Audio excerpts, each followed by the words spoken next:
স্কুলের দেওয়ালে বিশ্বকবি রবীন্দ্রনাথ ঠাকুরের ছবির ওপর বিজেপি স্টিকার।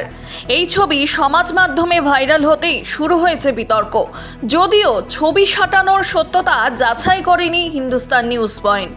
কয়েক বছর আগে সাকরাইলে দক্ষিণ দুইলা হাই স্কুলের দেওয়ালে স্কুলের ছাত্রছাত্রীরা মনীষীদের ছবি এঁকেছিলেন।